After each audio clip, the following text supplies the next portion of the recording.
Hello, my friends. Peace, shalom, salam, aloha, namaste, blessed be, and may the Great Spirit walk with you.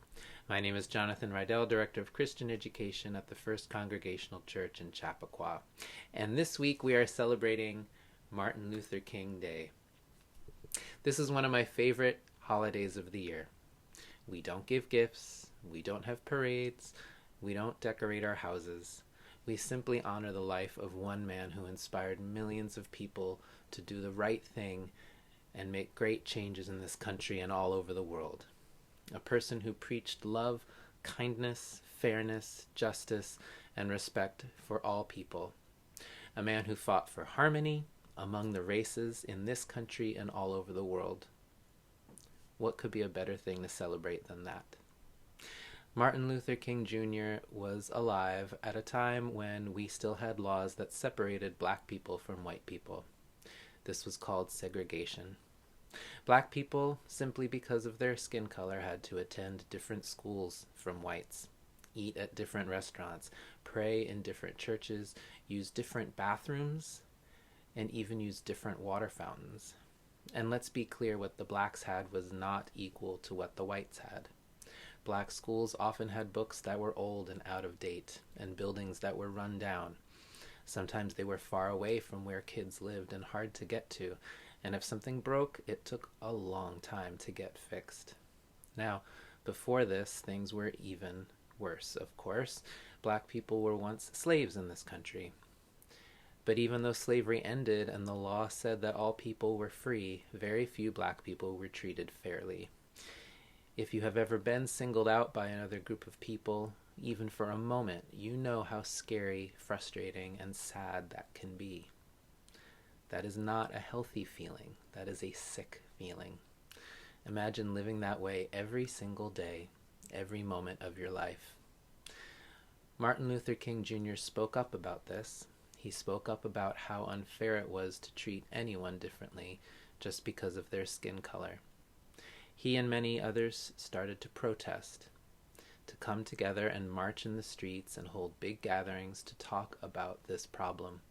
More and more people joined in the protests and the talks, people of all colors, until millions of people were asking the government to change the laws again. And this time to make sure that the laws said that segregation would end and all races of people would be treated equally.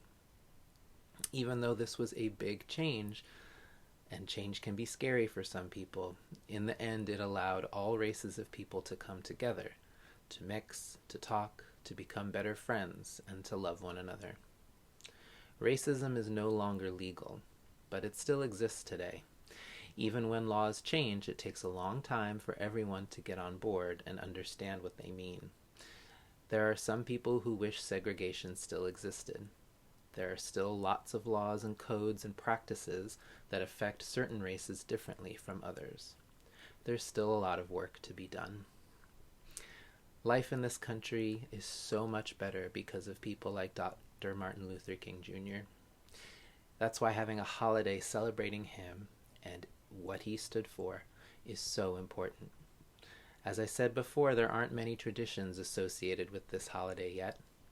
I recommend, though, that everyone make a tradition out of reading or listening to his most famous speech every year on this holiday.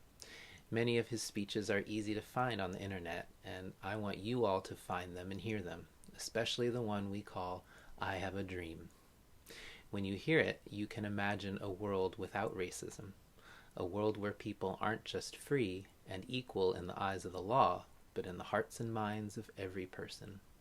And even though I have heard this speech many times, listening to it fills me with new hope and inspiration every time I do. It's like listening to a favorite song. I believe, like Martin Luther King Jr., that unity is God's will for us, that this is what loving one another and having peace on earth means. And I believe we can make it so by loving one another today. Thank you, Dr. King, and amen. All right, my children, have a beautiful holiday. I love you all very much. Bye-bye.